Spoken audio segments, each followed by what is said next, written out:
Welcome, everyone. It's great to get started tonight. I'm really excited to be having this live conversation tonight with some very important leaders in our community. There has been a lot going on, and as we celebrate National Indigenous Heritage Month, as well as we just recently celebrated National Indigenous Peoples Day, I think it's very important that we are having this conversation today around truth and reconciliation here in the Peel region. My name is Sara Singh, and I'm the member of Provincial Parliament in the riding of Brampton Centre. And tonight I'm joined by some amazing panelists who have been doing phenomenal work across the region and across our province here in Ontario around reconciliation. So I want to thank you all for taking the time to join us tonight, and to everyone watching, thank you so much for participating. On the call tonight, we have MPP Sol Mamakwa from the riding of Kiiwetinoong. Hi, Sol. Thank you so much for joining us tonight. Really appreciate it. We're also joined by Kris Noakes. Kris is a phenomenal community leader. She's been a resident of the Peel region for over 30 years, and she has been a tireless advocate to ensure that Indigenous voices are represented in our services across the region. And she's also I'm just going to read off a little bit of it's so impressive, I need to read it, okay? So just bear with me here. So Kris Noakes is a citizen of the Anishinaabe Nation, a member of the Nipissing First Nation, and has lived and worked in the Peel region for over 30 years. Wow, Kris. Kris is a community advocate for First Nations and other Indigenous communities at the municipal, provincial, and federal levels. She has served as both the executive director and president of the Indigenous Network. She's instrumental in building the Indigenous Friendship Center that serves the Peel and Halton region. So thank you so much, Kris, for joining us tonight. I really appreciate you being here. We're also joined by Kat Krieger. Thank you so much, Kat, for joining us. Kat is a Indigenous elder, a traditional teacher, and knowledge keeper. He is from the Kiiwetinoong Nation, Turtle Clan, as well as having some German and English ancestry as well. Presently, Kat holds the position of Indigenous Advisor and is steward of the Indigenous Center at the University of Toronto, Mississauga's campus. He's also a sessional instructor and lectures in multiple faculties at the University of Toronto. Amazing, and I really appreciate you taking the time, Kat, to be here with us. I'm going to have us all share a little bit about ourselves as well, but just before we get into that, I think it's very important that as we celebrate and acknowledge, National Indigenous Heritage Month, that we also take the time to acknowledge the land that we're on. And I think, one of the things that I've noticed as a community organizer over the years is that often land acknowledgements are done without any context to the work that needs to happen. And these are very important conversations that we need to have that extend beyond just acknowledging the land and territories that we're on. And so with that, I would like to pass it over to Kat, because our conversation is going to be centered on the work that we need to do, but I'd like us to start by acknowledging that land in order for us to recognize the place that we are starting. So thank you, Kat, and I'm going to pass it over to you. So when was Joel Tanse, Sego, Makwa Gishgad Indigenous cause, Jikan Dodem, Kiiwetinoong Anishinaabe, German English now. Now I'm going to switch to English because I don't actually speak Ojibwe very well, but I always like to honor my elder and teacher of many years who was Ojibwe. And to speak to this place, space, and time that we're in. The place and space is always there, but this time that we're in seems to be more important. So I've added that into the feelings I like to share. That this land that we're walking on, since the last ice age 13,000 years ago, when those ice walls moved back and we could put our feet on the ground and walk, the Indigenous peoples have walked these lands. So that's quite a long time. And before that ice age even. Many tribal groups, many nations, many peoples have walked the land and to some degree shared the territories. We have our covenant to cover this area, the dish with one spoon, the assorted treaties that are now in place. But the land itself, when I introduced myself with my spirit name, Makwa Gishgad, Sun Bear, that's saying this is who I am. This is what the spirit world knows me as. That I am Kiiwet, of the Haudenosaunee people. through my father and German English through my mother. And I like to honor and acknowledge all my ancestors, because that's important. Without any one of them, I would not be here. So I want to acknowledge that DNA bridge that's already embedded in me as a person, as this vessel that I walk around in. I have to acknowledge the sun for coming up this morning and reminding us that we have a path to walk, that we're supposed to be going through life, spreading warmth,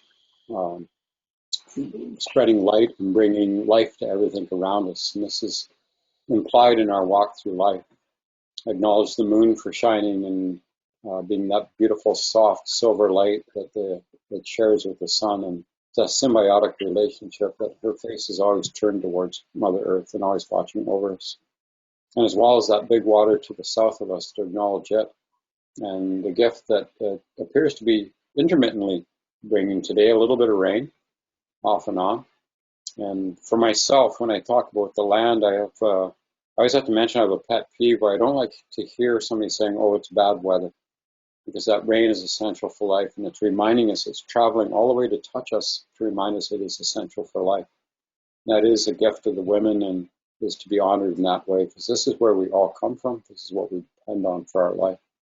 The land that nourishes us, clothes us, feeds us, shelters us, that we live, work, play, and gain experience on. And I look forward to sharing in a good way all that land as best we can. Of course, I would be remiss in not acknowledging the stewards and the treaty in this area, the Mississaugas of the credit, for the present caregivers for this land.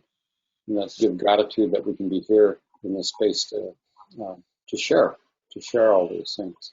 And to look with the idyllic view that, I used to joke with my mom that one of my devotions, I guess, is to helping the world to learn to live together in peace and harmony. As I've gotten older, I realize, well, that's a chunk of commitment, but nevertheless, that's why we're here. The idea of building bridges on this land that we walk on between one another, both spiritually and physically and emotionally, how important that is. And even more importantly, possibly more importantly, that when we now walk this land together, the diversity of people, not only Indigenous peoples, but all the other peoples from all over the world, that we walk together with something very simple that we can share together, and that's simply respect for how we walk, how we talk, how we pray, the language that we speak in, how we dress, how we carry on relationships, all those things that make us people, the song that we sing. And that song is important, that we hear everyone's song, that we not lose a single voice or a single song. And I always liken it to the biosphere that we live in. If we take a single species out of the environment begins to collapse. Yet they are all symbiotic, sharing that relationship together that's so important. And it's such a simple lesson to look to the environment, to the animals, to the land, to understand it's there with us each and every single day. And I'm going to leave it at that because there's lots to be said tonight. That this I do for myself and for those listening, acknowledge that this land is important to me, that we treat it well and all things on it. And I put humans, animals, swimmers, crawlers, flyers, the trees, plant, everything on an equal basis, equally deserving respect as well. So, Miigwech, thank you. Thank you so much, Kat, for that. Such important words, and I think really tied together the importance of the work that we need to do. These, I think, very traditional teachings and, basic principles of humanity are what we need to be getting back to in order for us to understand how connected we all really are through the earth and to each other. Much of the work that needs to be done, if we could start from that place of understanding to understand how connected and one we really are, I think we would be in a much better place. But I think because there's been so much of a disconnect, and we're definitely going to talk about why that's come to be, from those original notions of humanity, that we find ourselves, I think, in some of the situations that we do and many of the challenges that we face.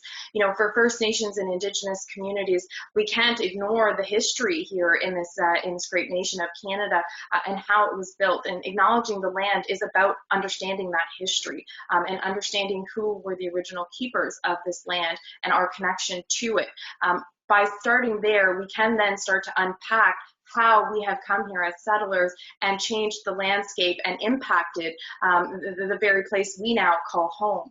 And so I think it's very important because, you know, in the Peel region, we do have a very diverse population. And often when we speak of the Indigenous community, there's a disconnect for people around that community, not only in the Peel region, but just in Canada as a whole, and understanding those histories as well. There's a huge disconnect. And so I think, you know, as you said, Kat, it's important as we connect that people understand those histories in order for them to understand the importance of the work that we need to do. You know, in Canada, people come here because it's considered to be the land of opportunity where they'll be able to achieve their dreams. They are shocked and mortified to learn that, you know, for 26 years, we have areas of our province and country that have been under boil water advisories, for example. You know, many people are shocked to learn that there was, in fact, a history of residential schools here in our country. You know, people are shocked to learn that people live on reserve, cut off from necessities of life. And so I think it's very important that we help understand and shape that reality for people, especially in the Peel region, where I think there is a huge disconnect. So thank you for helping center our places and our spaces and how we need to approach this conversation. I really appreciate that. I'm going to get us started with some of the questions. There are a lot of questions, but I think we're going to have a very good conversation. So I'm going to start with one of the first questions that we received. And I think it's kind of apt because, you know, there's been a lot going on in the world and we can't really ignore the current state, you know, of racial injustice and how that's all coming to light. But prior to this sort of collective awakening that we're experiencing right now, you know, we saw reports of Truth and Reconciliation being put together from, you know, the Truth and Reconciliation Commission that clearly outlined the reality of racial injustice and how this was disproportionately impacting the Indigenous community. And it's been, you know, close to 5 years since that first report was issued, and there were 94 different calls to action. You know, I think for a lot of people, as a lot of, you know, even the anti-Black racism is coming to light, a lot of people are wondering, you know, there's been reports and evidence that indicates that these are systemic issues that have been embedded in many different systems, different calls to action, but yet nothing meaningfully is being done. So I'm curious to hear from, you know, each of you. It's a free-flowing conversation. You know, do you feel like Truth and Reconciliation is happening in our province, in our country, in the region of Peel, and that there's been any real meaningful commitment to address systemic racism in our communities?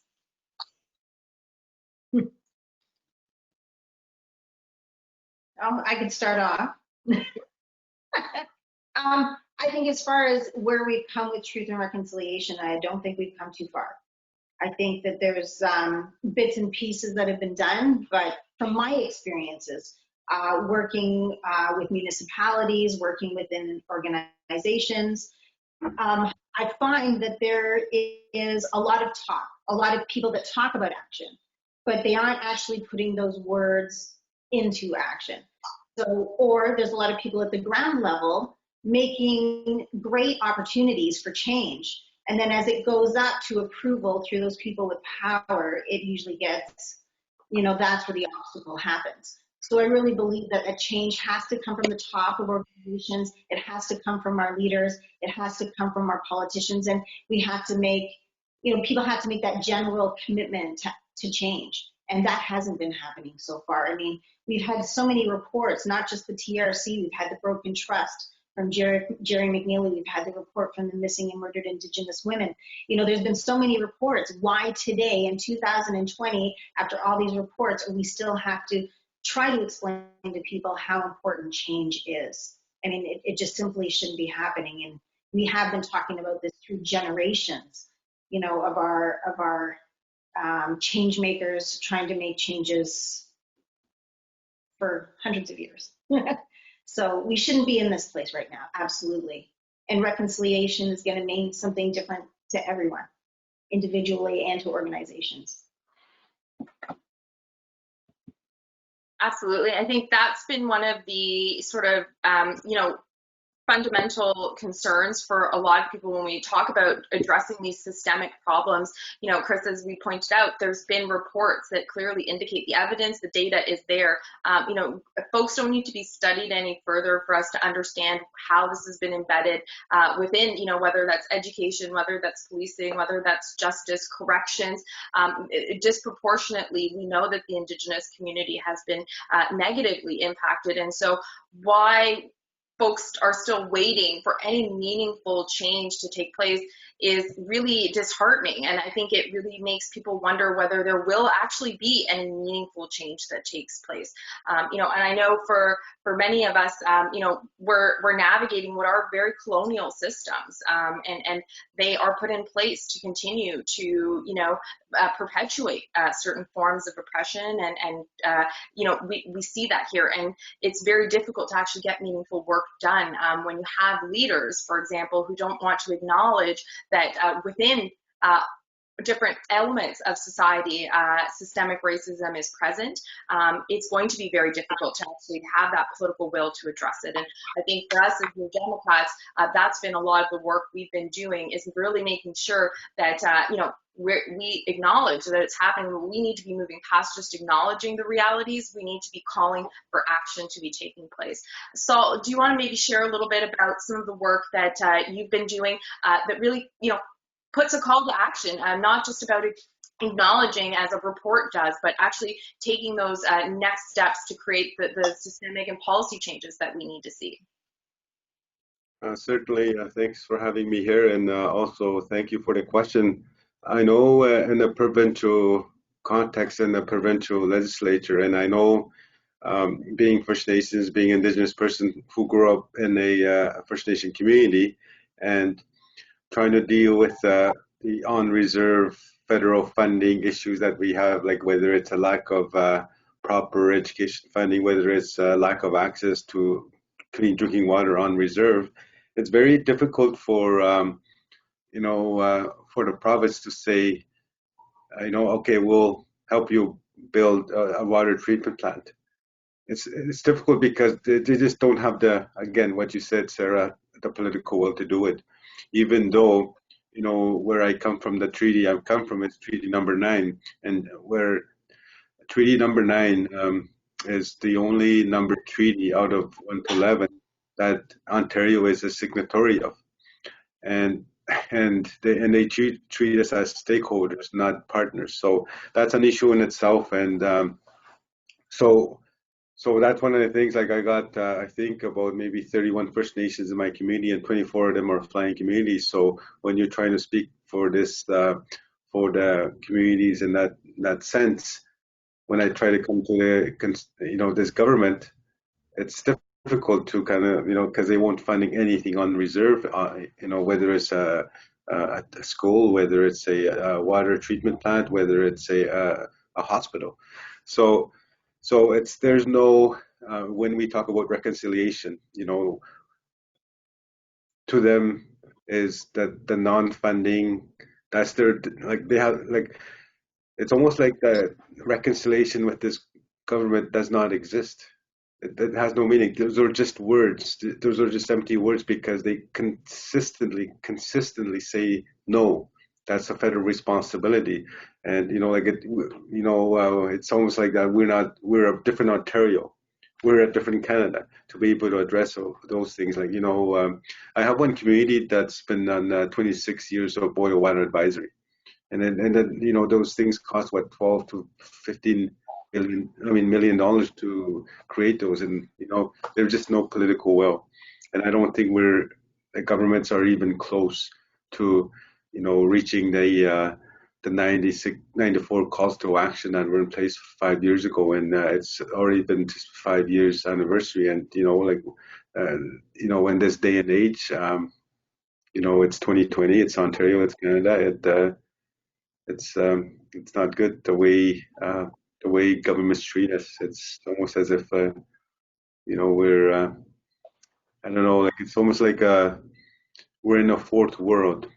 Fourth world meaning whereby we live in a rich country, but our communities live in a very third world conditions. So that's unacceptable. But one of the things I know as well, though, I mean, our people are so resilient. Our people are so forgiving. And, there's always hope in the people that we try and work with. And we have to keep on, the system that's here, the colonial system that's, like provincial legislature and the federal legislature, all these colonial systems, programs, like people used to tell me that they're broken, but they're not. They're actually working exactly the way they're designed to, which is to take away the rights of our people to the lands and resources that are up there. And the policies, that's the way they're designed, and these aren't our programs, and we have to be able to get back the resource allocation responsibility and accountability back to the communities, not go to the government and say we need approval for this. It should be them coming to us. We want to do this in your territory, but that's not happening. Thank you for sharing. Kat, did you want to add anything? Maybe what does reconciliation, what should that look like? We know it's not happening, but what should that look like? I'd be curious to hear from you on that. Following Kris's words and Sol's words, and thank you both. It's great to listen. Often I'm in the position where I'm just the only one in what I'm doing speaking, so it's great to hear support. If I feel a little better for it, it made my day. The first thing that occurs to me a little bit is a couple of things actually.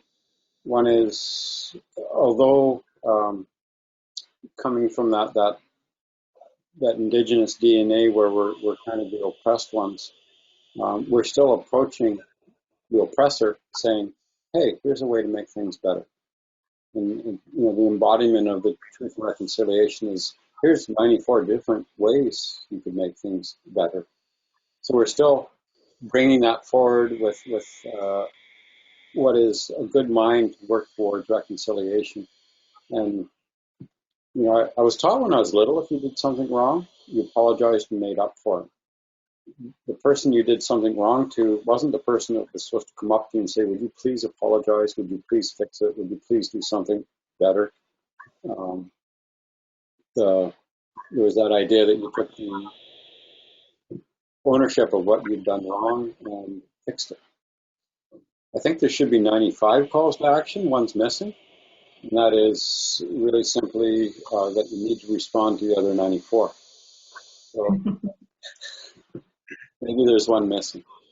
I also have to put it in another kind of category for me, working with, since I was young, being somebody that was offended by racism, oppression, etc., that there's something that occurred to me a while ago, and that is the phrase, those people.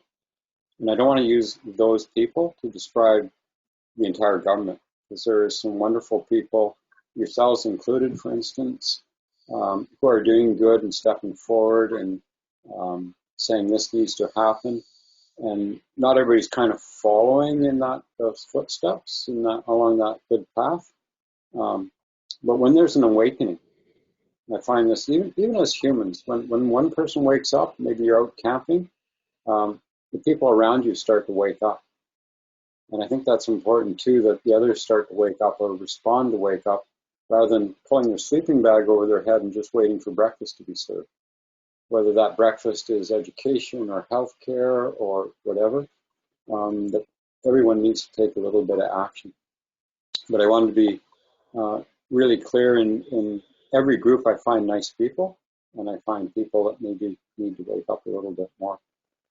There was, I was thinking about this yesterday. I was sitting out in my back porch thing, and I got one of those little Alexa Dot things. You can just ask it to play music. So I asked Alexa, please play some early rock from the 80s or whatever. And it started off with a song from a band called Rush, I believe from their 2112 album. The lyrics of that song hit me dead on. What it said was, Cheryl brought up the lyrics for me.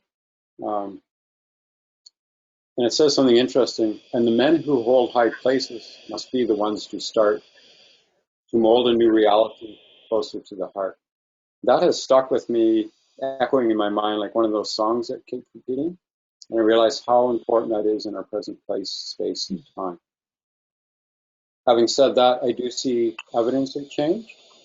And, like you were saying, Kris, there's not enough. There's only a little bit. And if there's a lot of work to do, and we only do a tiny little bit of it, that means we're leaving stuff for other people to do.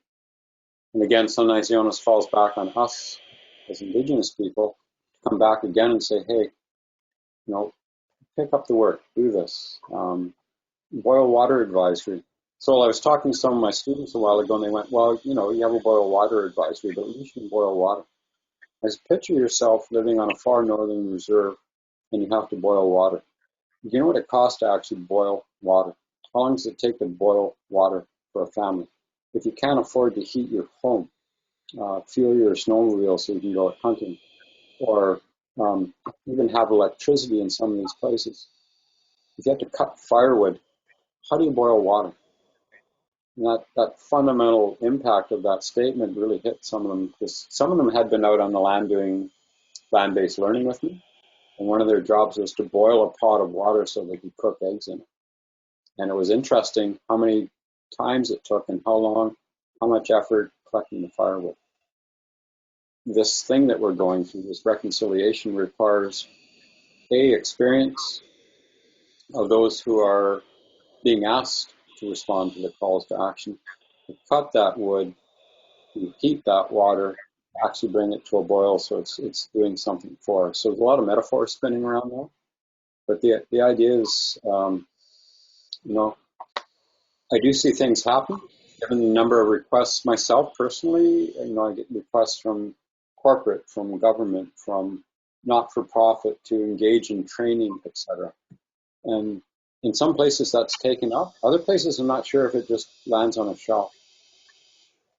I had the good fortune on, I think, Indigenous Day. Was that the 21st, yesterday, Sunday, I believe? Cheryl and I were out driving, and across the 410 highway on the other side, down in the dip, there was a guy stopped with his SUV on the side of the road. I believe, I don't think you're supposed to stop on that highway unless it's an emergency. You're not supposed to just park and do pictures.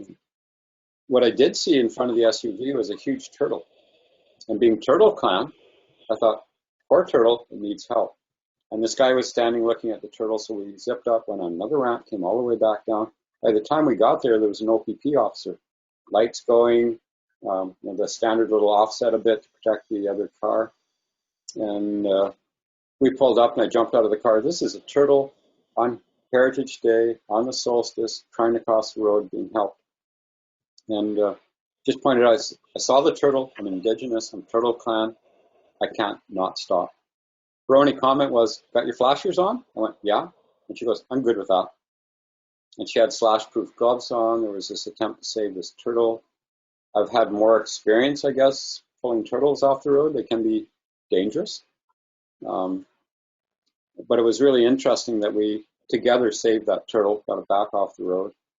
And talking with the OPP officer, her name is Victoria, she pointed out that more training has started to appear in her mindset. She was new to the force, 2 years, but as far as she was concerned, that more training was seeming to happen around that. So there is response happening, but when you give somebody training, do they use the skill?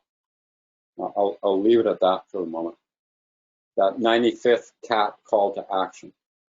Maybe we can start and put that viral.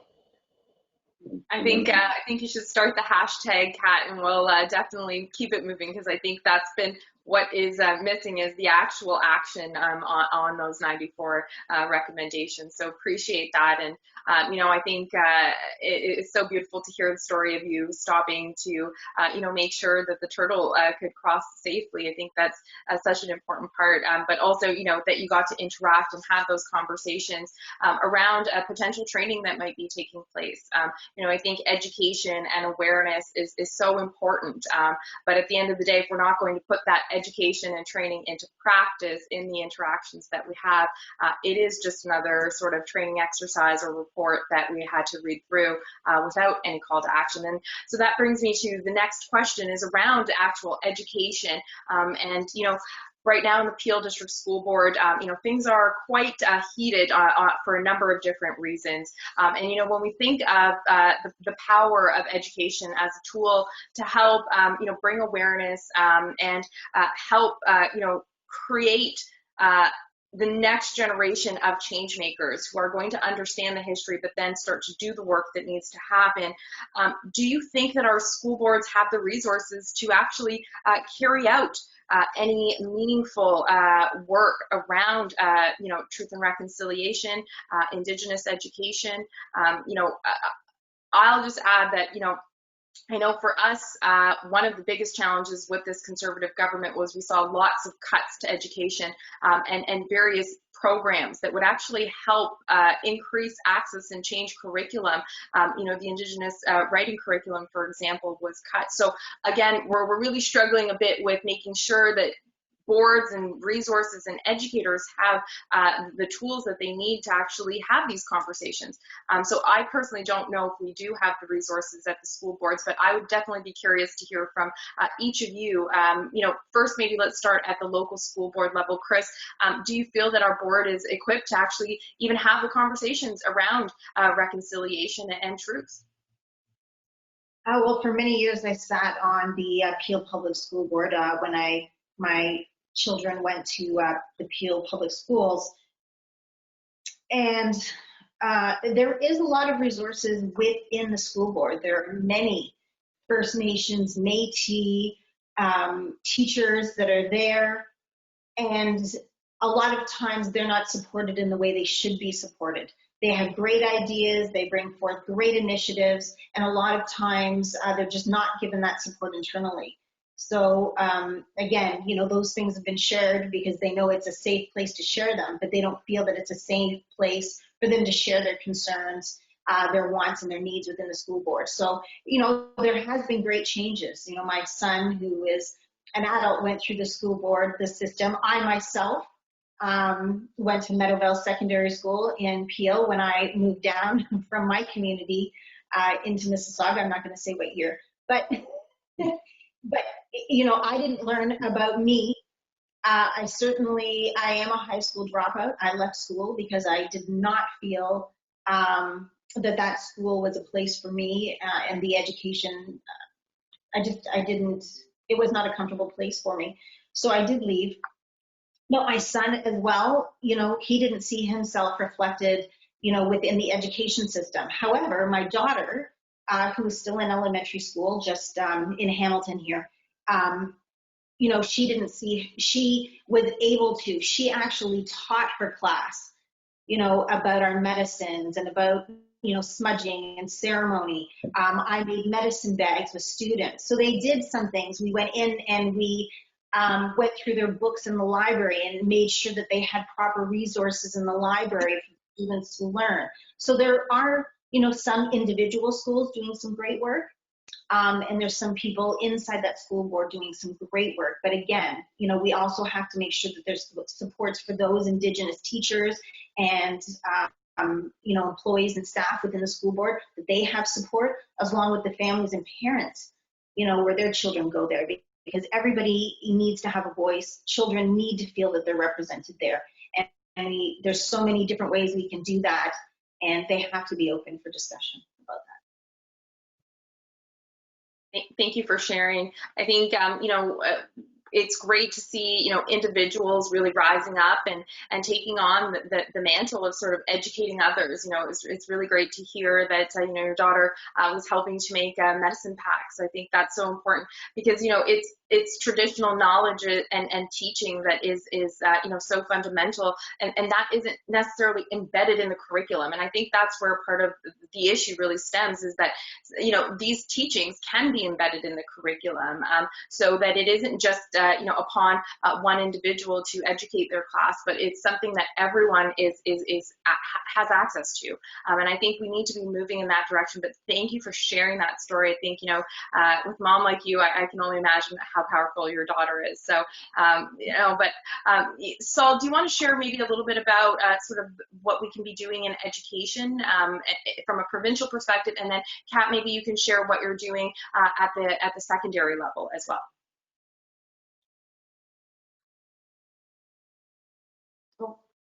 Sol, you're on mute.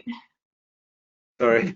So one of the things that happened when we first got in, Sarah, is that the Ministry of Indigenous Relations and Reconciliation was changed to Ministry of Indigenous Affairs.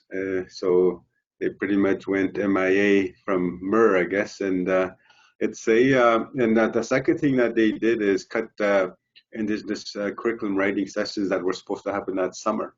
And the intent of that, of course, is to have the real history of Ontario, not only Ontario, but also Canada, on some of the historic, I guess the dark history of this country and of this province, on what it did to Indigenous people, such as, residential schools, the 60s school, and the colonial practice that has happened. So it was certainly a really step back. Not only that, Ministry of Indigenous Affairs currently, has been cut, and it's not so much that they have a lot of funding.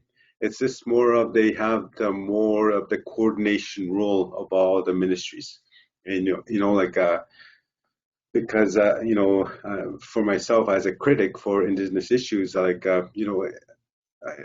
everything's fall under there. Like, it doesn't just go on Indigenous services. And example could be housing, could be corrections, could be child welfare, could be education, could be health. So it just falls all over, but it needs to be able to. So it was certainly a step backwards, and especially with the policy approaches of conservatives, it did not always the friendliest to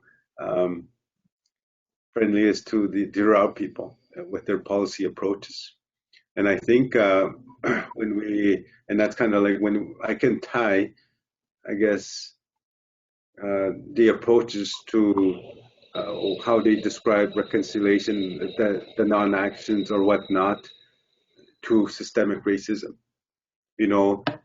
What systemic racism looks like today is providing, using the jurisdictional ambiguity of access to clean drinking water on reserve. That's systemic racism, and that's one of the things that keeps happening. And and people pay it with their health. People pay with their lives because of that systemic racism.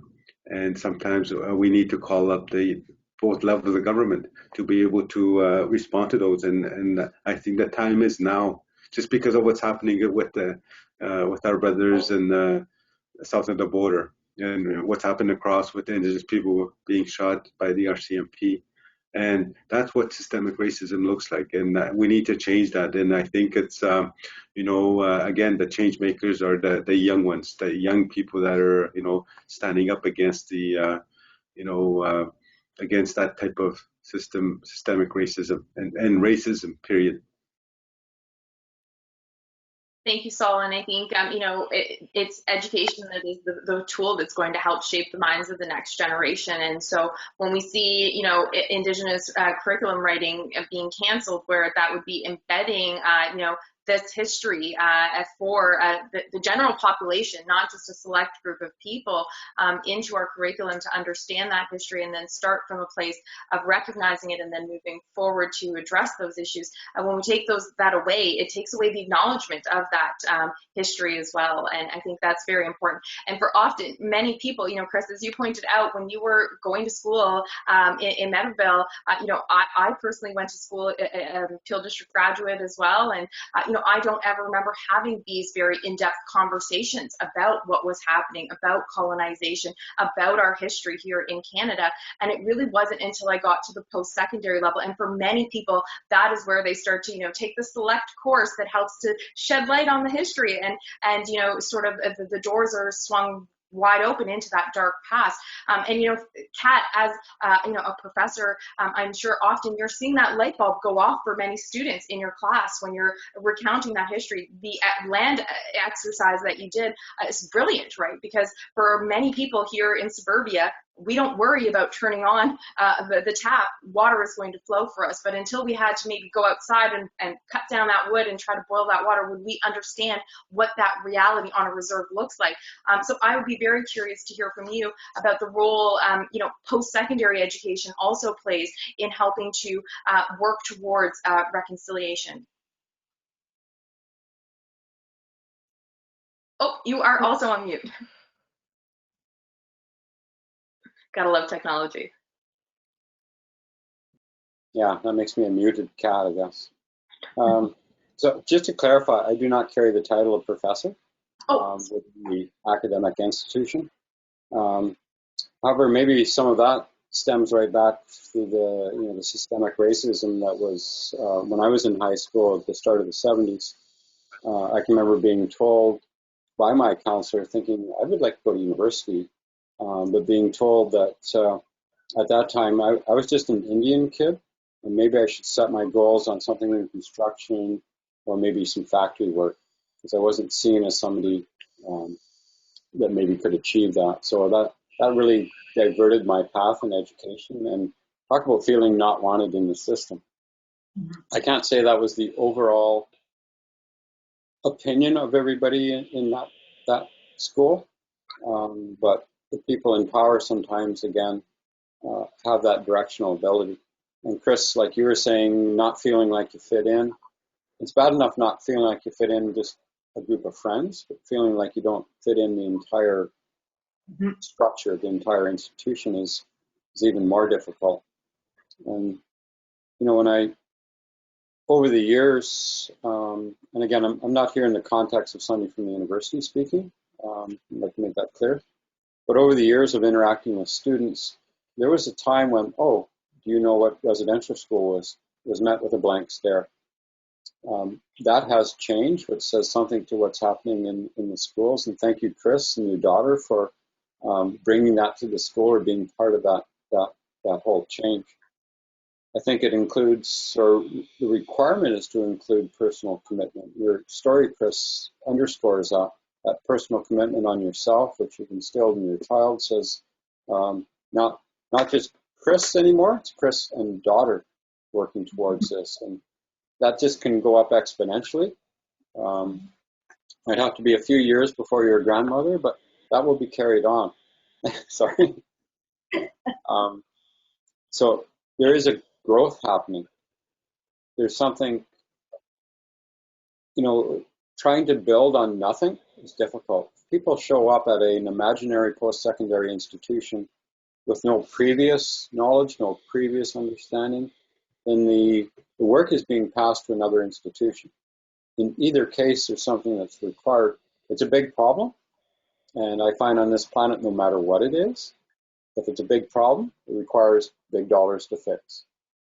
A way around that is personal commitment, but to get it floating, getting moving, getting it really paddling along also requires big dollars. Cutbacks, in what we're talking about, cutback that you mentioned, that's wrong.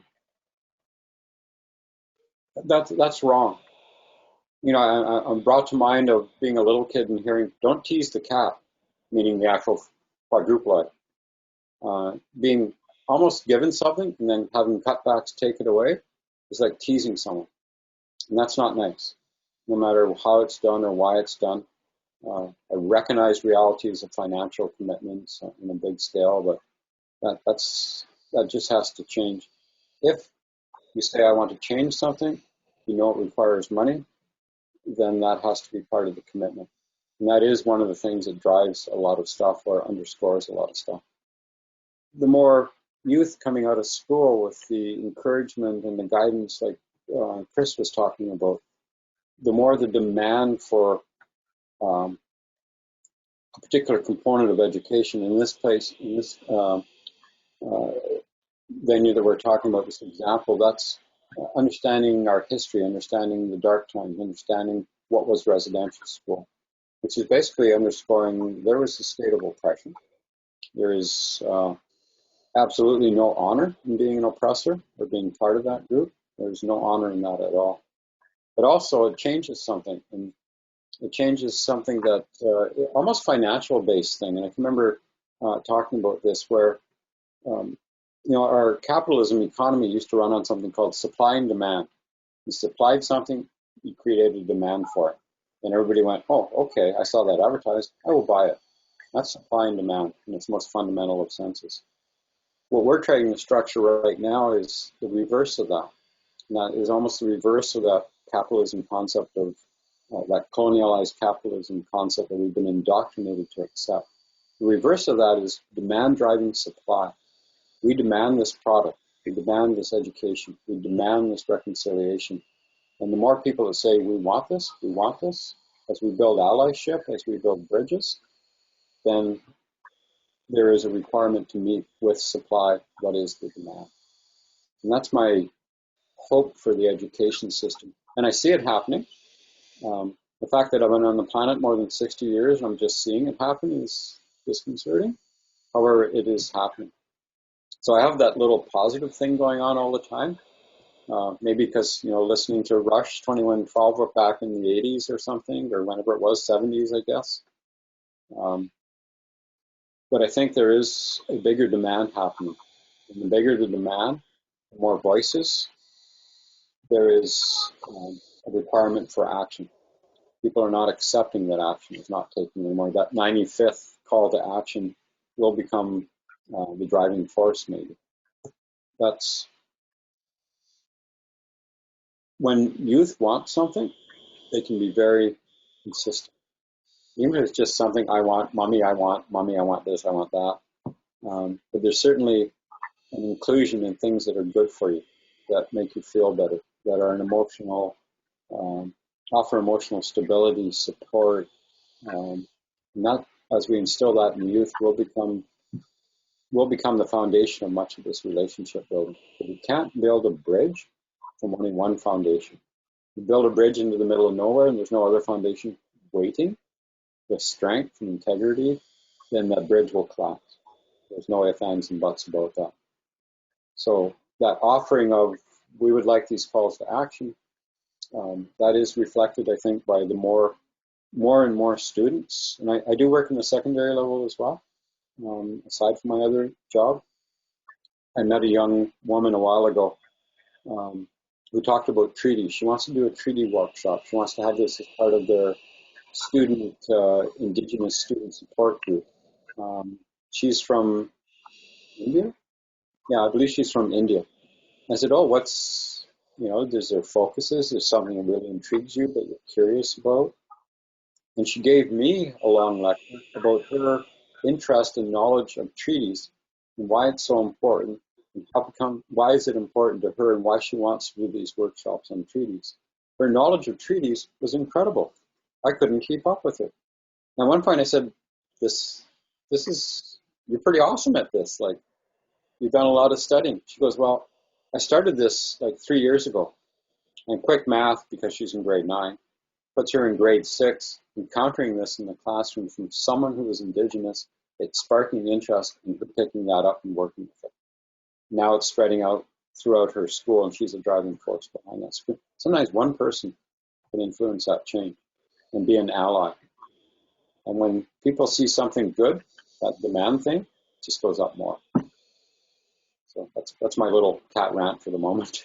No, thank you, Kat. You always have a way with words and really helping to inspire hope and positivity around sometimes some very heavy and negative things, and I really appreciate that. I think, Kris, the example of your daughter is the one person creating that change and being that ripple effect in her classroom that hopefully continues on and continues to move forward. So, I think that's where we're seeing some of these changes happen, is just through the voices of individuals, demanding that change as well. And I think, Kat, as you aptly pointed out, and as the current sort of climate that we're in with the demands towards addressing racial injustice, the hope is that some of those policies will start to be supplied to us, in a timely fashion. But I think it's really now or never that we push those demands forward, so that they can come to fruition, because the time is now. And I think that really leads well into one of the other questions that we have, where right now, given the current climate, both, south of the border and here in Canada, and also in the Peel region, because we are not immune to, systemic anti-Black racism or anti-Indigeneity, we've also, through all of this, actually seen some really strong examples of allyship, where people have been coming together to work together on addressing not only anti-Black racism, but anti-Indigeneity within policing, education, or housing. It's great to see that the intersections of those identities are also coming together for people. But recognizing some of the challenges, particularly for the Indigenous community, what can other communities do to help support the work of truth and reconciliation, and what can we do to bring more communities into the fold? Now, I know, Kat, you and I, we've connected on several occasions in the community because of the work that you're doing with, for example, the Tamil Seniors Association or Punjabi Community Health Services, working with their seniors to help educate and help them understand, the histories, but also, the work that needs to happen. How can we continue to do that work here in the Peel region and in Brampton, but then start to maybe amplify more of this across the province as well?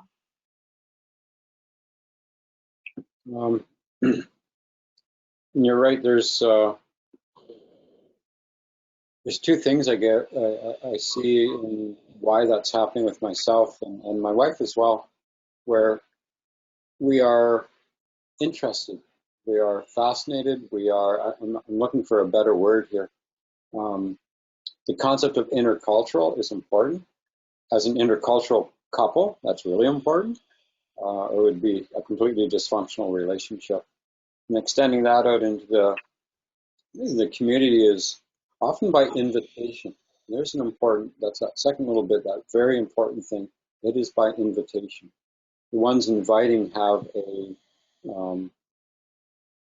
a commitment to, are inspired to, or of like mindset where I want to learn about you. I want to build a relationship. I want to understand. I want to know more about. It's almost like, that mental traveling thing, or that physical traveling thing where you go somewhere because you have a passion, fascination, an interest, want to be part of, you want to do work there. I see so many doctors, up and coming doctors, who are very interested in working, helping with Indigenous people to change the disparity in the health system and access to it. I see more and more of that. So to be invited in to share with people that are receptive to that sharing, and to be able to do something or make a difference or carry that sharing, that knowledge to others, and generate more interest. So I guess there's, in a sense, an interesting point for that. Years ago I complained about the phrase multicultural because I saw it as, with all due respect, I saw the phrase as being something that said multiple cultures, silos, that may have contact with each other. And I wanted to change that to intercultural. And that was part of a lecture I did one time that talked about the idea of interculture being a dialogue between. As humans, we have no problem building silos. We might grow up in a silo. It might be something we recognize, or it might be, admittedly, just our group of friends or who we're comfortable with. Not wrong, maybe not. But intercultural says a dialogue between. So this whole idea of having a dialogue between one another, facilitating that, typically, and I'll switch into a more metaphoric, Indigenous philosophical way of looking at it. If we're looking for something, if we go hunting, if we go harvesting, and I always kind of joke, I've yet to see blueberries jump off the bush into a bag and follow me home. It is unlikely for a deer to jump in my trunk, with all due respect to non-hunters. It is unlikely for a fish to, decide, I'm going to go visit Cat for dinner. Meaning, we have to seek what we're hunting. We have to look for it. Those who are looking to build a relationship also have to take active take action in that hunt, in that quest, in that journey. So some of these things aren't going to jump out at us, and maybe I can say, maybe we can touch on this a bit. A lot of Indigenous people, myself sort of, I'm not about to jump into something and go, hey, I'm here to train you or teach you or build a bridge with you. Because the rejection level, the racism level, the oppression level has taught us to step back, maybe not step beyond those borders into unknown and possibly a questionable response territory. So again, kind of metaphoric, but there's a requirement for interest and inspiration from other people to say, we want to do something, please help us do something. What is it I need to know? But also that puts an onus of work big time on us Indigenous people. And maybe given the time that we're in where there's so much information available, many Indigenous people are willing to take that up. But that may not be, if there's a few Indigenous students in a class, some of them may not be interested in teaching. They might be there to learn. Others, like Kris is pointing out, there's her young one going, hey, I'll teach you that. I'll show you that. I'll talk about that. So there's that component of tokenism we have to be careful of. Just because somebody's Indigenous doesn't mean they know everything Indigenous.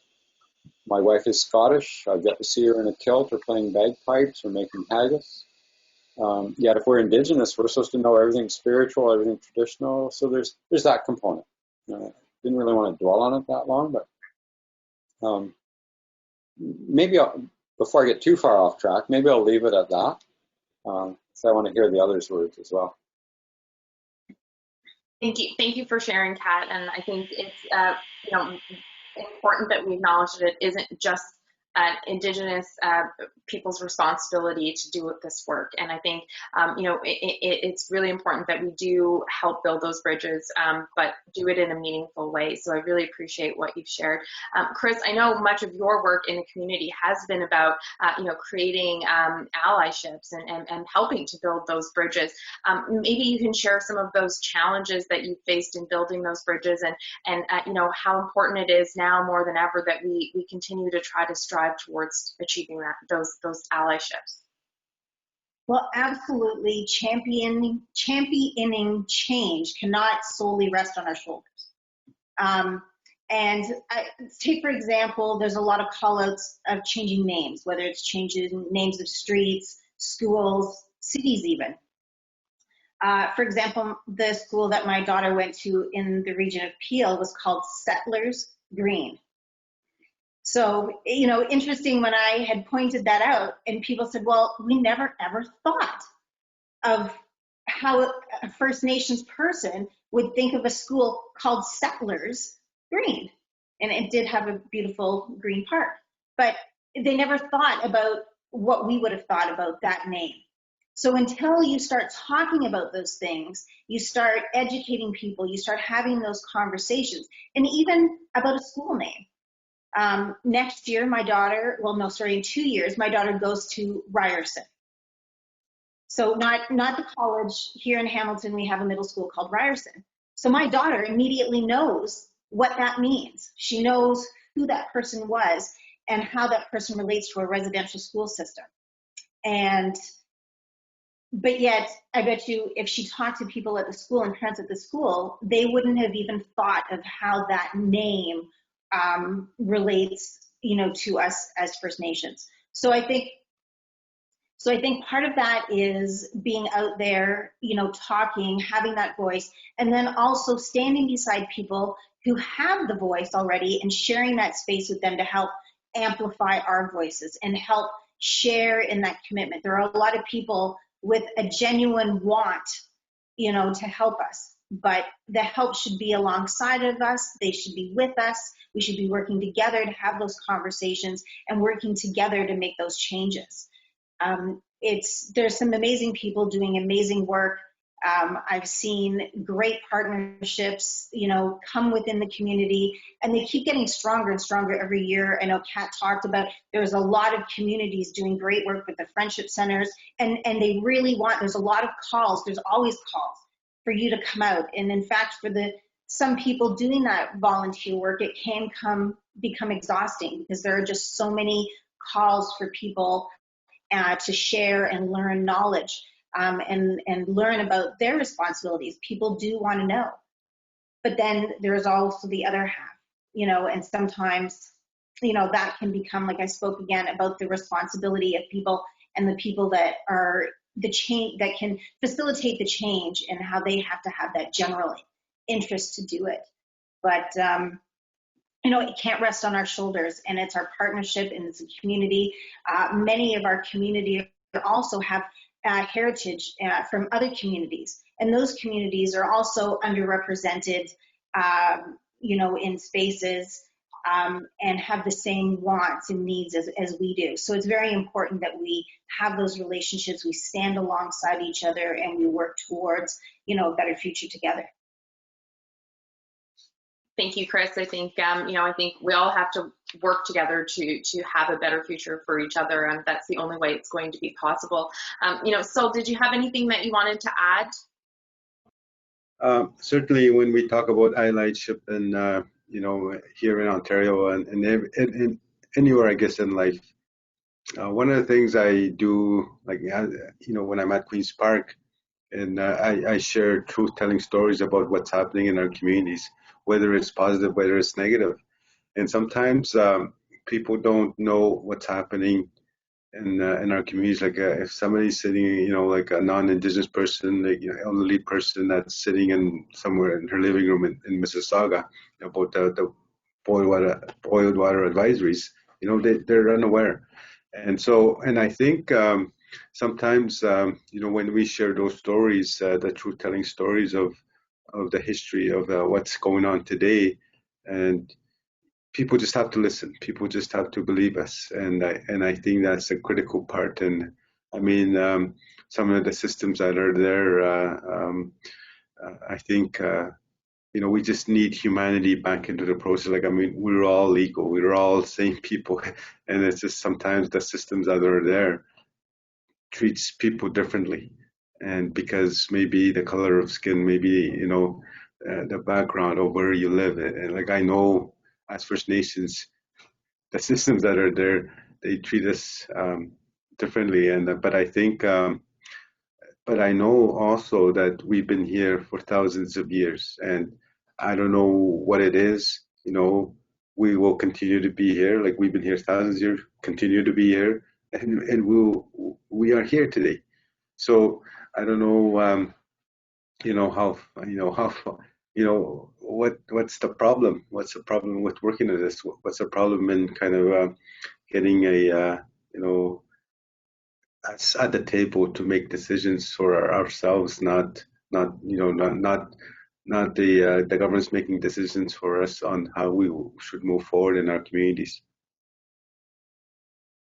No, thank you, Sol, and I think that's a challenge, for both of us as racialized members. I think often in the legislature, it is we're navigating a space we aren't traditionally in, and it is quite a lot of heavy work to do, and I think it's sometimes shocking who's at the tables, and then when you look at who's not, that's where you really wonder why people aren't at the table, and why these acknowledgements of the work that need to happen aren't happening. Well, it's because who's at the table, and so I think when we talk about building bridges, creating allyship, I think it's also important to understand as another racialized person that not all racialized people understand what that work looks like, and what that needs, the work that needs to happen. And so I think that it is important that we do not take on performative allyship, but really meaningfully learn and walk with the Indigenous community or the Black community or any community that we're walking with. It needs to be done from a place of understanding and a meaningful place. And I think that goes back to even, Kat, your very opening land acknowledgement about how we are all connected and we are all one. I think if we could start there, then we would really truly have, I think, meaningful allyship building. But it is happening, and I think we're at a very critical point in history right now where where a lot of movement is happening that wasn't traditionally taking place. And so I'm hoping that these are inroads that we can use to have conversations. You know, I want to ask some pretty difficult questions. The next two are, so, you know, just want to give you a heads up there, but it has been a really particularly difficult Indigenous History Month. You know, as we discussed, globally, there's a lot happening with racial injustice and conversations around that, but very close to home here in Canada, you know, not just here in Ontario, but in other provinces as well. You know, we've seen the violence against, you know, First Nations Chief Alan Adam. We've seen the shooting deaths of Chantel Moore and Ronnie Levy in New Brunswick. And, you know, here at home, we have our own examples of, you know, police brutality. And, you know, I think one of the areas where we see overrepresentation of Indigenous communities and I guess underservice, if you will, is within our justice system. So I'd like to hear from each of you your thoughts around what we can be doing in the justice system, as I think there is a policy window right now that's opened up for conversations around reform. I would be very curious to hear from each of you what you think we can be doing so that we're actually meaningfully you know, addressing systemic anti-Indigeneity and anti-Black racism in our communities. Well, I think there's a lot of change, a lot of work to do, a lot of changes on so many levels that we could be having this conversation all night if we all wanted to stay here and talk. But I know time is of the essence. So a lot of my work now revolves around access to justice. There is some good work that I would love to acknowledge that goes on in our Brampton courthouse, trying to change the system in which our people are involved in. So even here in Peel, we have an overrepresentation of people involved in our system, whether that is in family law, whether that is on the criminal side. Regardless, we have identified that, and we've identified it over a decade ago. However, it's taken us that long to get as far as we've gotten, but it's not where we want to go. We've been trying to open up an Indigenous Peoples Court, you know, and I have some comments even around Indigenous Peoples Court in general. But there has some great work being done. There's some great advocates within our system here in Peel that are trying to move change. So I think, you know, we need to acknowledge that part, that there are people trying to change the system. You know, there's Legal Aid doing some great work. There's the Crown's Office doing some great work, and there's some local judiciary doing some phenomenal work as well. But when it comes to IPC courts, I've done a tour and I've done a lot of the, I've sat in some of the IPC courts in the GTA and in Southern Ontario. And my question sort of for that in changing the system is we put in an IPC court to have our ways of justice represented within the system. However, is it truly an Indigenous Peoples Court if the only people that are Indigenous that are in that court are before the court or some of their community support? So if there are no Indigenous clerks, if there are no Indigenous crowns, if there are no Indigenous justices or justice of the peace, is it really an Indigenous Peoples Court? Because these are our ways of justice.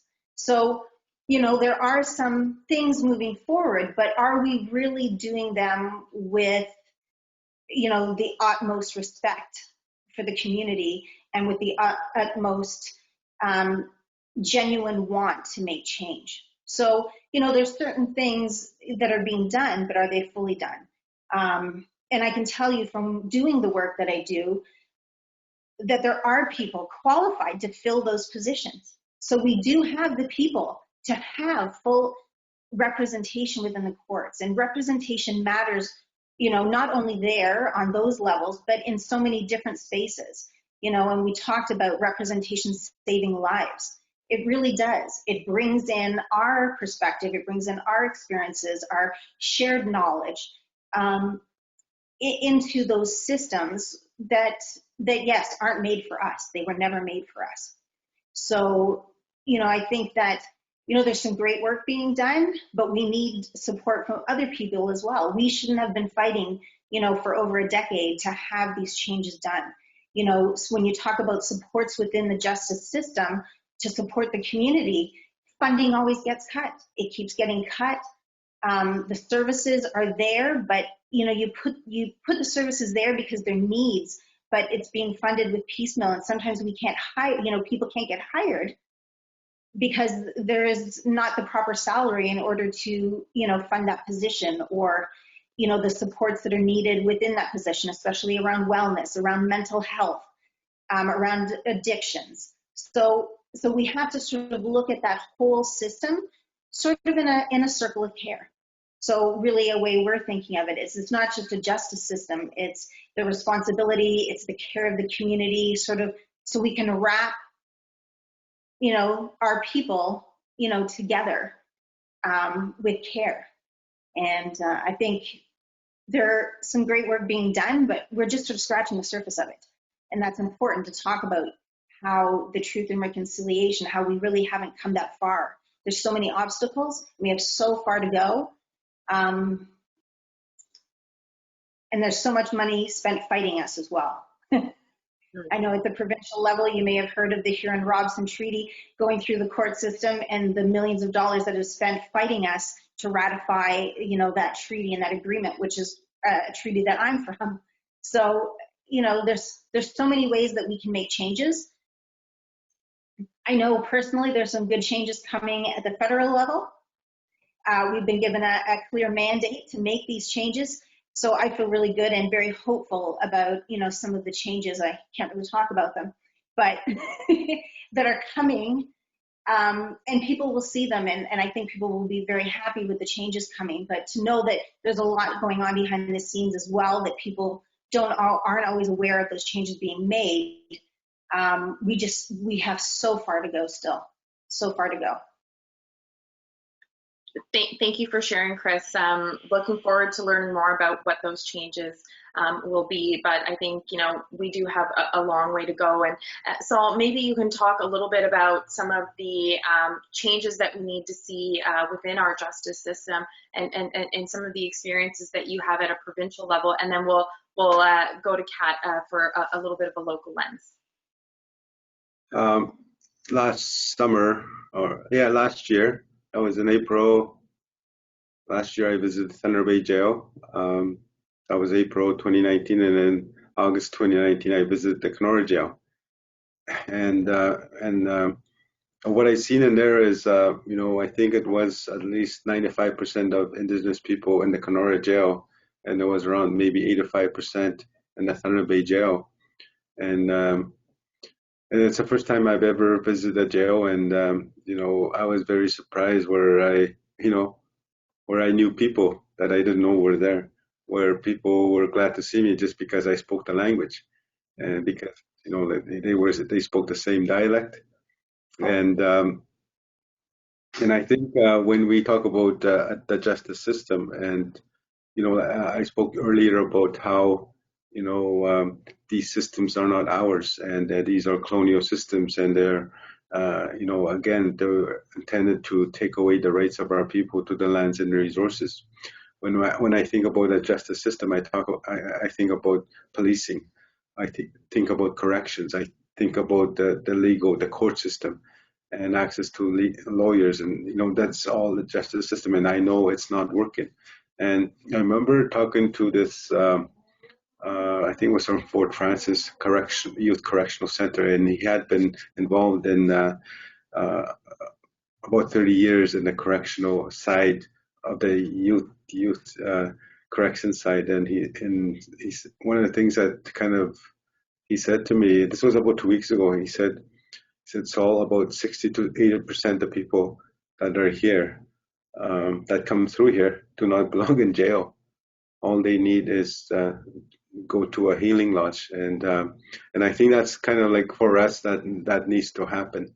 And sometimes it's because of the lack of services, the intergenerational trauma that happened to our communities, whether it's residential school, whether it's 60 scoop, and we haven't dealt with those yet. And I know in my communities, the flying communities, we have flying courts, right? They fly in and do court for one day, and they have access to court maybe 3-4 times a year. And so that's when you have court and when you're not allowed to go to your community, if you're not permitted to go back, you have to stay out. And sometimes these people end up staying there for years. And so it's not the best, like, and I think, and when we talk about,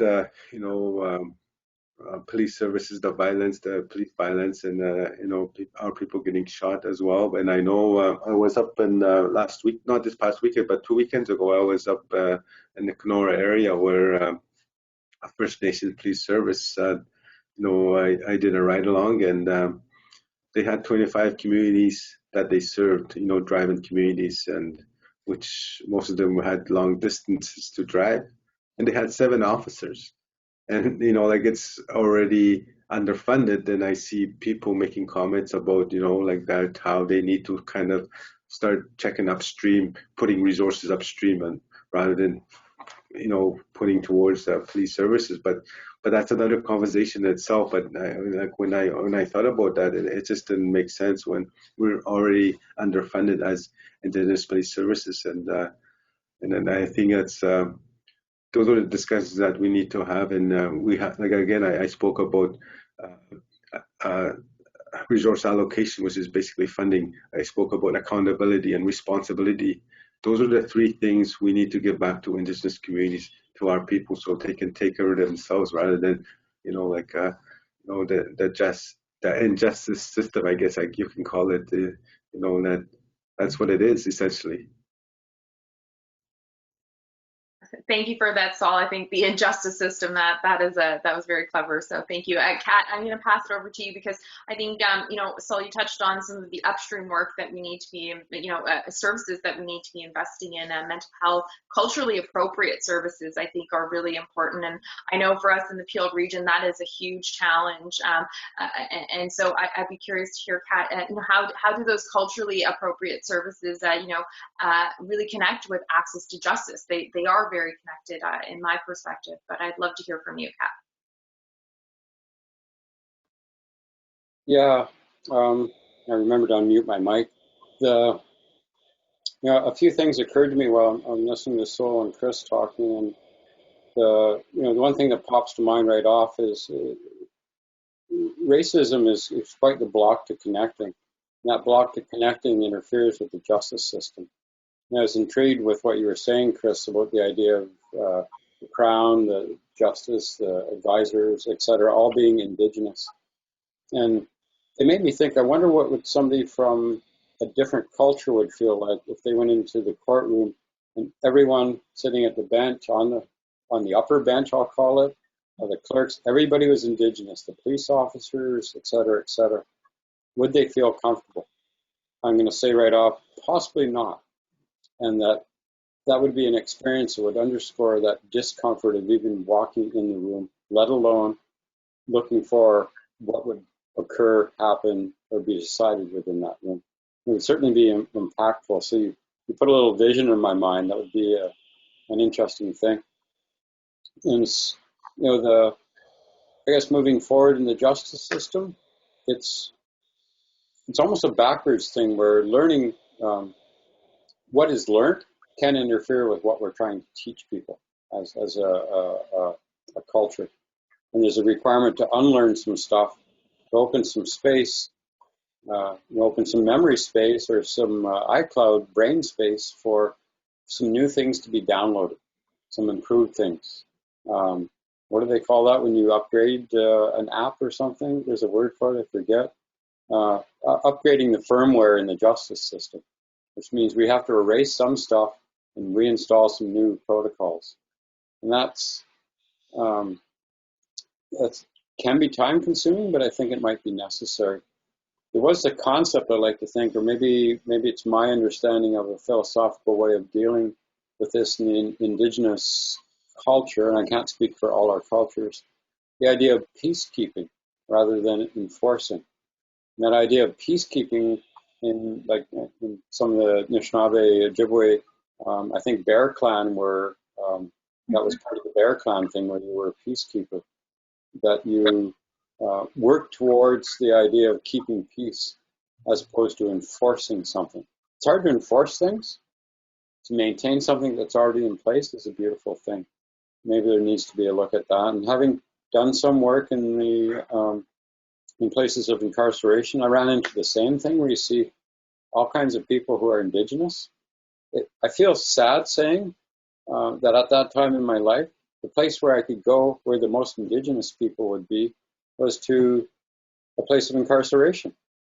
And that struck me the first time I went and worked with one of the other elders, Vern Harper, who has since passed away. He took me with him to do some work at a sweat lodge. I went, wow, this is the most Indigenous people I've seen in one place other than a powwow. And it really saddened me to see that. That that idea of there's only Sol, I think you were saying there was only 7 officers to serve such a huge region. Some people I talk to are inspired about going north and doing work, and others I hear it's like, oh, there's a shortage of a particular profession in this area. And somebody said one day, well, that's out in the middle of nowhere. Who the heck would want to live there? I went, well, that was the place where it was decided that we would have to live. In some cases, we had no choice. Other cases, maybe it's our homeland, but in a lot of cases, we're dropped in there. And here's somebody saying, I wouldn't want to work there. That's a terrible place. There's nothing there. There's no schools. It's, there's no stores. There's nothing. There's no entertainment, etc. Maybe that's a call to action in itself that says, yeah, maybe there is nothing there. A, why did you stick some people in the middle of nowhere against their will? Or B, if there are people there, they deserve as much infrastructure as anybody else within the bounds of what they wish to have there. So that's, and I realize we're sort of wrapping this up, but those thoughts all occurred to me as you were speaking, and that's, if it has a lot of impact on me, I'm sitting here in, this first world Toronto or Brampton that I live in, fairly comfortable. It's difficult to realize that not far away there's the fourth world, not the third world, but that fourth world of discomfort. And that we're not that far away. I can drive up north in a few hours. It's not that far away. It's not like I have to, take a boat or plane and fly across the big water they call the ocean. It's close enough. Even flying communities, they can be reached. We have the ability now. We have the technology now. Mm-hmm. So it saddens me sometimes that these blocks, too, a lot of this come under racism, come under oppression, come under ongoing colonization. Maybe we have our own justice system. I've worked with sentencing circles and one of you, I forget which, forgive me, made a really good point where a lot of these people aren't in here because they need to be incarcerated. It's because they need a healing circle. They need some healing. And that's really important. I think that applies to a lot of people incarcerated. They need some healing, not just to be stuck in what is a cultural zoo almost. I don't want to rant too much about that. But yeah, we're, if the logo on the side of the police car, for instance, says to serve and protect, then maybe that's what we need to hold people to. Serve and protect. And I recognize things can go terribly wrong when trying to police things, but that serve and protect should underscore that, and that feeling from seeing that car go by should be one of, cool, there's somebody here that will take care of me if I have a problem. If I need some help, there is someone. And certainly there are people like that in the police force, absolutely. But we see from our news items and from who's on the shooting end of the gun, as opposed to who's on the shot end, there seems to be a bias on each side of those weapons. And again, that sometimes can be as individual as the person pulling the trigger. I always try to allow for that. There are good people everywhere. And it would be nice to hear the voice of the good people stepping forward to encourage, to promote, and to maybe be the ones making the changes, but be the ones in power to make the changes. Again, we go back to that song I quoted. It did say the men. I realize that's the 70s, and it'll just be less gender specific. Those people in high places are the ones that need to start. That is often where power comes down from and change comes from. The man will influence that. So thank you, Kat. And, I think this has been a very engaging and critical conversation to have us think about, the work that needs to happen. And I am conscious of the time. It's been such a great conversation that we have gone over our scheduled time, but I really do appreciate, all that's been shared, because I think at the end of the day, it's going to come down to the will of people wanting to create the changes that we've all discussed here, whether that is in justice, whether that's in policing or education or housing even. We do need to have people in places of power that are going to have the will to create that change, but we're demanding it. And I think, Kat, that was something that you mentioned earlier, that push for that demand, and we're going to keep demanding, justice and these calls to action to be addressed. As we wrap up this evening's conversation, I would love to hear from each of you, some thoughts. This has been a heavy conversation because we recognize there is so much work to do to really meaningfully work towards reconciliation and addressing systemic racism in our communities. But what do you, each of you feel that we, within our individual sort of roles or in our communities, what can we start to do to help meaningfully, engage in the process of truth and reconciliation in our communities? Perhaps what I'll do is I'll start with you, Sol, to lead off the conversation.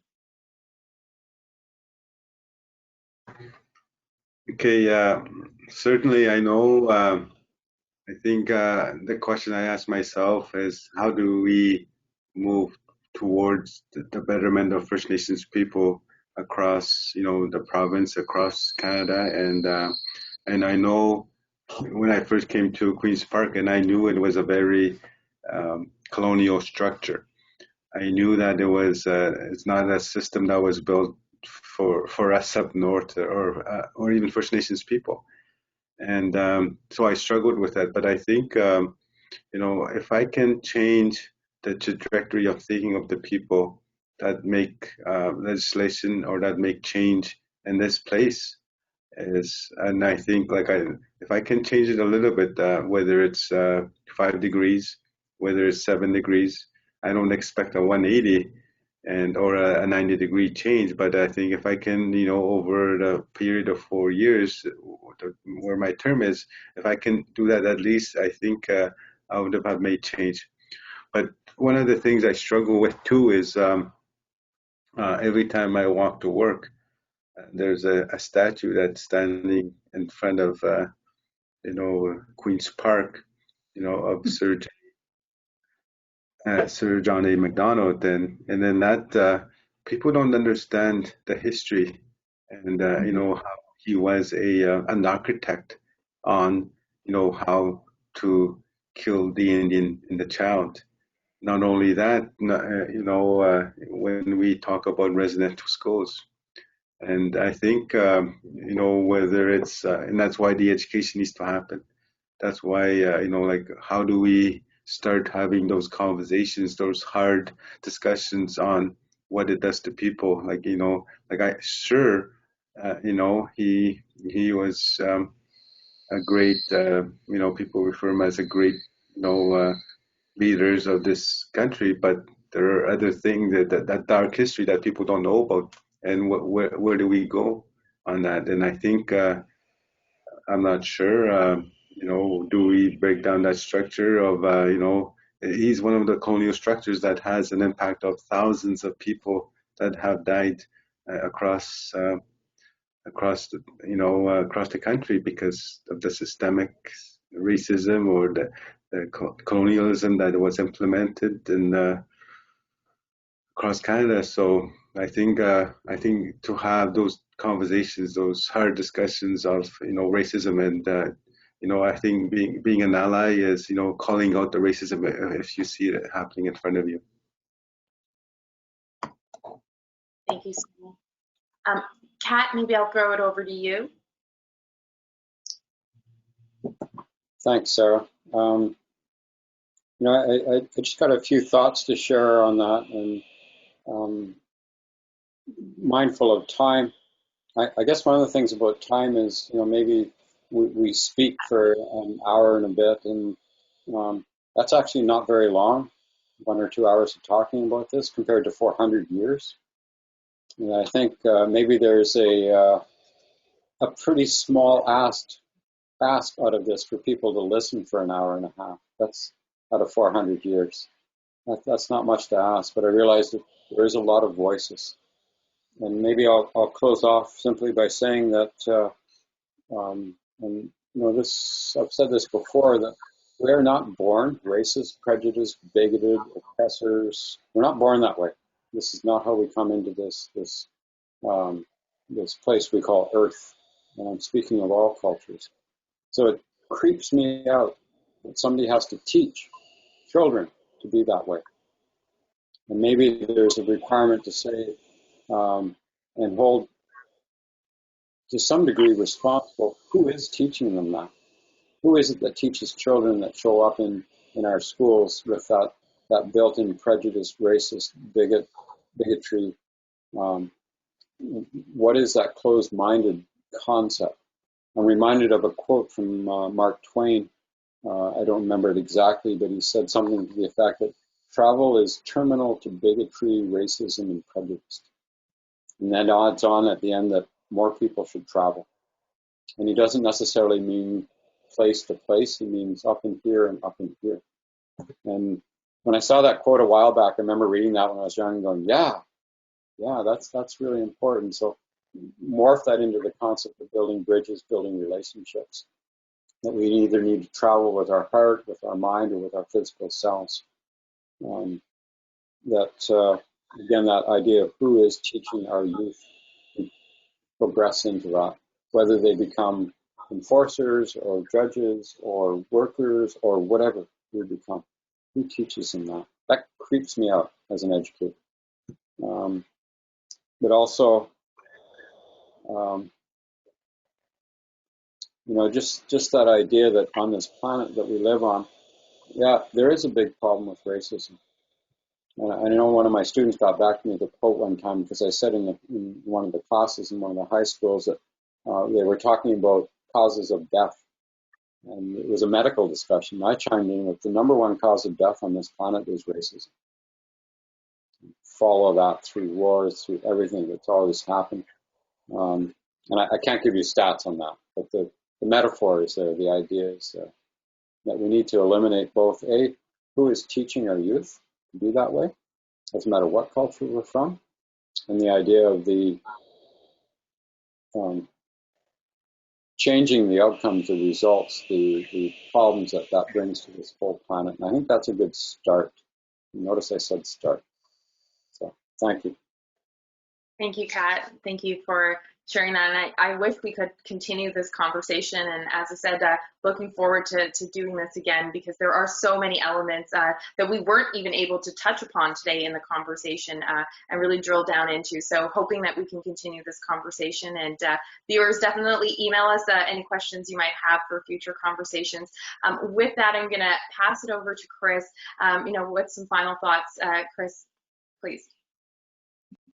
I can imagine Sol walking into the legislative building past that statue. This country and Sir John A. Macdonald did not build this country with us in mind. And if everything went as planned, we would not be here. But we are the strong, resilient, beautiful, vibrant people that we are. And we are not, we've always been here, and we're definitely not going anywhere. In fact, we're the largest growing demographic in the entire country. So look out. But in saying that, I think, and I'm going to go back to the conversation that goes with the John A. Macdonald, that goes with the Ryerson, that goes even with the Henry Dundas. When my daughter goes to that school, I would love the fact that they talked about that. It's one thing to take down a monument and it's one thing to rename a school, but if they don't learn the proper history, the real history, if we don't speak the truth about these people and who they are to everybody, because that history is not our history alone. It's Canada's history. It's all of our history. And we are all treaty people. So I think that if we can start teaching that truth and speaking that truth, we're speaking truth to power. And then we will be growing up a new generation of children who will question that. Why am I going to a school that's named Ryerson? Because right now we don't have all of the adults saying, oh, Ryerson? Because it doesn't mean that to them, because we weren't taught that. We weren't taught those ways. We were taught the story about them that they wanted us to hear. So I think that that new generation will be making those changes, and they'll be following those footsteps and leading us, in a great way. I think there's a lot of hope for the future. We have a lot to learn from each other collectively. And, my hope is that we continue to learn, we continue to stand together, and we continue to hold each other up. Thank you for that, Kris. And I think that is a big part of this conversation, is about the work that we need to do to help hold up each other and make sure that we are creating that change, and for not only the current generation and for today, but for future generations. We plant those seeds today, they will definitely grow into strong trees that will provide us shade for the future. And I think that that's a really important way to really start to conceptualize some of the work that we need to do and make it really tangible. And so I want to thank you all for taking the time out to share your perspectives, to engage in this conversation. I think we need to definitely have more of these conversations. It's unfortunate this is the first time you all have been able to connect, but I'm grateful that we were able to connect. And I think if we start to think of the work that we can all do, here in the Peel region, but across the province of Ontario and across Canada, that's the only way we're going to meaningfully create the change that we all want to see. So thank you again to each of you for providing your perspectives, and I definitely look forward to sitting down again and hopefully in person, and having this conversation in our community to really understand the next steps about the work that we need to do. I think today's conversation was really about the first step, but I'm looking forward to continuing this conversation to walk together and make sure that we're addressing the real concerns and working towards real meaningfully change in our community. So thank you again for everyone that tuned in. If you have any questions or concerns, don't hesitate to reach out to our office. You can always get in touch with us through our social media channels. We appreciate you tuning in, and stay tuned for future Sundays with Sara. Again, thank you to all of our panelists for joining us today. Have a great night, and miigwech, everyone. Miigwech. Good. Miigwech.